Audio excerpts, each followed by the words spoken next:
এক কাপ আটা আর সবজি দিয়ে যে এত সুন্দর নাস্তার রেসিপি হয়, না দেখলে বিশ্বাস করতে পারবেন না। নমস্কার বন্ধুরা, সুবর্ণা দাস অফিসিয়াল চ্যানেলে সবাইকে স্বাগতম। আজকে আবার চলে এসেছি নতুন একটা রেসিপি নিয়ে। আজকের রেসিপিটা হলো এক কাপ আটা দিয়ে আর সবজি দিয়ে নাস্তার রেসিপি। দেখতে থাকুন। প্রথমে আমি একটা পাত্রের মধ্যে 1 কাপ পরিমাণে আটা নিয়ে নিলাম আর স্বাদ মতো লবণ দিয়ে দিলাম আর দিয়ে দিচ্ছি 2 চামচ পরিমাণে তেল। লবণ তেল আটার সাথে ভালো করে মিশিয়ে নিচ্ছি। ভালো করে মিশিয়ে নিয়েছি। এবার অল্প অল্প জল দিয়ে আমি একটা ডো তৈরি করে নেব। জল একসাথে দিতে যাবেন না, তাহলে একদম পাতল হয়ে যাবে।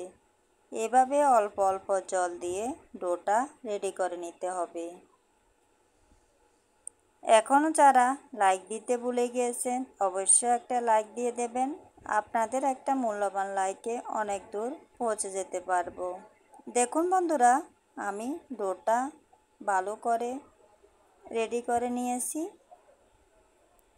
একদম সফটভাবে ডোটা রেডি করেছি। এবার 10 মিনিটের জন্য আমি রেস্টে রেখে দিলাম। এবার চুলোতে একটা পাইপ্যান বসিয়ে দিলাম। পাইপ্যান ভালো করে গরম করে নিয়েছি। এবার এখানে 2 চামচ পরিমাণে তেল দিয়ে দিলাম। তেল ভালো করে পাইপ্যানের সাথে লাগিয়ে দিলাম। তেল ভালো করে গরম করে নিয়েছি। এবার এইখানে আমি দিয়ে দিলাম একটা বড় সাইজের পেঁয়াজ কুচি। পেঁয়াজ কুচি আমি ভালো করে ভেজে নেব, প্রায় 2 মিনিটের মতো হালকা কালার করে ভেজে নেব, তাহলে খুবই ভালো হবে। পেঁয়াজ কুচি আমি ভেজে নিয়েছি। এবার এইখানে আমি দিয়ে দিলাম গ্রেট করা একটা গাজর। গাজর পেঁয়াজ কুচির সাথে ভালো করে 1 মিনিটের মতো ভেজে নেব।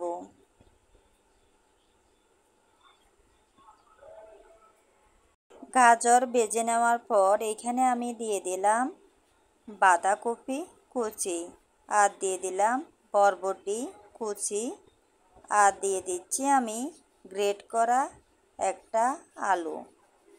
এখানে আপনারা চাইলে আরও সবজি অ্যাড করতে পারেন। আমি যা সবজি ছিল আমার কাছে সেইটুকুই আমি এখানে দিয়ে দিয়েছি।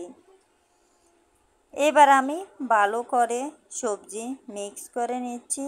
এভাবে আমি কিছুক্ষণ ভালো করে কষিয়ে নিয়েছি। এবার এখানে দিয়ে দিলাম আমি স্বাদ মতো লবণ আর দিয়ে দিলাম হলুদের গুঁড়ো। লবণ হলুদের গুঁড়ো দিয়ে ভালো করে আবার মিক্স করে নিচ্ছি। এভাবে আমি 2 মিনিটের মতো ভেজে নেব। এবার এখানে আমি দিয়ে দিলাম আদা বাটা। আদা বাটা যতক্ষণ না কাঁচা গন্ধ চলে যায় ততক্ষণ আমি ভেজে নেব। এভাবে ভালো করে ভেজে নিয়েছি।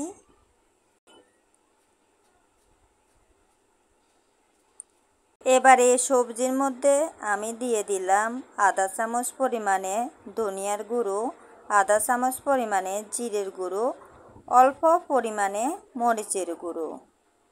আধা চামচও দিইনি, আধা চামচ থেকে কম দিয়েছি মরিচের গুঁড়ো। এবার দিয়ে দিলাম 2 চামচের মতো জল। এবার ভালো করে লাড়িয়ে চাড়িয়ে নিচ্ছি। এভাবে লাড়িয়ে চাড়িয়ে দেওয়ার পর কিছুক্ষণের জন্য আমি ঢাকনা দিয়ে দেব, যাতে সবজিগুলো ভালো করে সিদ্ধ হয়ে যায়। ঢাকনা দিয়ে দিলাম।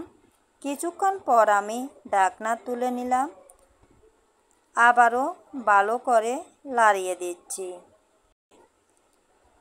এবার আমি এখানে দিয়ে দিলাম প্যাকেটের যে সবজির মশলা রয়েছে, সবজির মশলা দিয়ে দিলাম। সবজির মশলা দিয়ে ভালো করে লাড়িয়ে দিতে হবে। দেখুন বন্ধুরা, আমার এই সবজিগুলো রান্না করা কমপ্লিট হয়ে গেল। এবার আমি চুলার আঁচটা বন্ধ করে দিলাম। এদিকে আমি যে আটার গোলা তৈরি করে নিয়েছিলাম তা আবারও কিছুক্ষণ মাখিয়ে নিচ্ছি, যাতে একদম সফট হয়ে যায়। ভালো করে মাখিয়ে নিয়েছি। এবার রুটির গোলার মতো একটা একটা করে সাইজ করে আমি গোলা তৈরি করে নিচ্ছি। এভাবে আমি সবগুলো গোলা রেডি করে নিয়েছি। এবার আমি নাস্তাটি তৈরি করব।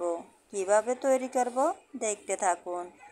দেখুন বন্ধুরা, প্রথমে আমি গোলা হাত দিয়ে রুটির মতো বানিয়ে নিচ্ছি। এবার এই রুটির মধ্যে দিয়ে দিচ্ছি আমি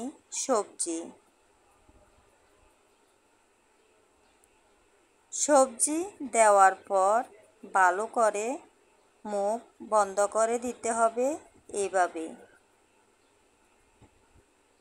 যাতে সবজি বের হয়ে না যায়। আমি মুখ বন্ধ করে দিয়েছি। এবার হাতের তালুর সাহায্যে ভালো করে গোল করে নিতে হবে। দেখুন বন্ধুরা, একটা নাস্তা আমি বানিয়ে নিয়েছি একদম সুন্দর করে। এভাবে তৈরি করলে সবজিও বের হবে না।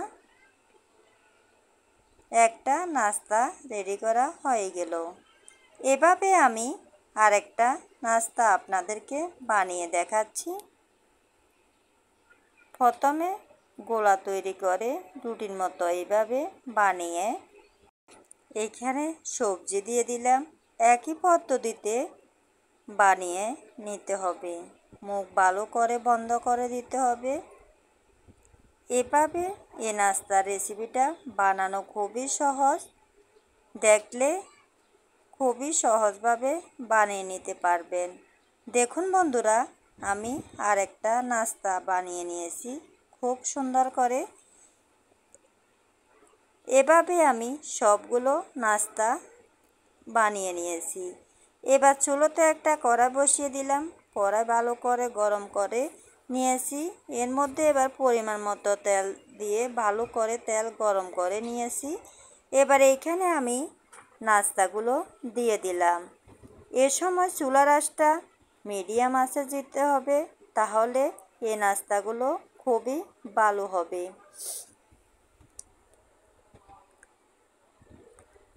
আমার এই রেসিপিটা যদি আপনাদের ভালো লাগে তাহলে লাইক কমেন্ট শেয়ার করে দেবেন। আর নতুন কোনো বন্ধু যদি আমার এই নাস্তার রেসিপিটা দেখে থাকেন, অবশ্যই আমার চ্যানেলটাকে সাবস্ক্রাইব করে দেবেন এবং নোটিফিকেশান অন করে রাখবেন। যখনই আমি নিত্য নতুন ভিডিও ছাড়বো প্রথমে আপনাদের কাছে পৌঁছে যাবে। দেখুন বন্ধুরা, এদিকে নাস্তাগুলোর এক পাশ হালকা হয়ে গিয়েছে। আমি কিছুক্ষণ পর পর উল্টিয়ে দিচ্ছি, যাতে নাস্তাগুলো পুড়ে না যায়। এভাবে কিছুক্ষণ উল্টিয়ে দেওয়ার পর দেখুন বন্ধুরা, একদম ফুলে উঠেছে। এই নাস্তাগুলো বাদামি কালার করে ভেজে নিতে হবে, তাহলে খেতেও খুব ভালো লাগবে। এই নাস্তাটি এভাবে বানালে বাচ্চা থেকে বড় সবাই ভালো করে খেয়ে নেবে। যারা সবজি পছন্দ করে না তারাও এইভাবে সবজি দিয়ে নাস্তা বানালে খাবে। দেখুন বন্ধুরা, আমার এই নাস্তাগুলো ভেজে নেওয়া হয়ে গেল। একদম লুচির মতো ফুলে উঠেছে আর বাদামি কালার করে ভেজে নিয়েছি। এবার আমি একটা পাত্রের মধ্যে নাস্তাগুলো তুলে নিচ্ছি।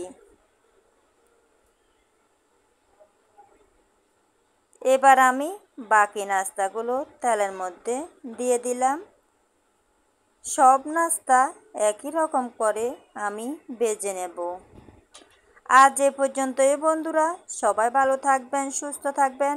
আবার চলে আসব নতুন একটা রেসিপির ভিডিও নিয়ে। সবাই ভালো থাকবেন, সুস্থ থাকবেন। আর আমার এই নাস্তার রেসিপিটা আমার পাশে থেকে এতক্ষণ ফলোয়ার্স করার জন্য নতুন বন্ধু পুরাতন বন্ধু সকলকে ধন্যবাদ। দেখুন বন্ধুরা, এই নাস্তাগুলো খুব সুন্দরভাবে ফুলকো ফুলকোভাবে হয়ে গিয়েছে। আমি নামিয়ে নিচ্ছি। সবাই ভালো থাকবেন, সুস্থ থাকবেন। সকলকে ধন্যবাদ।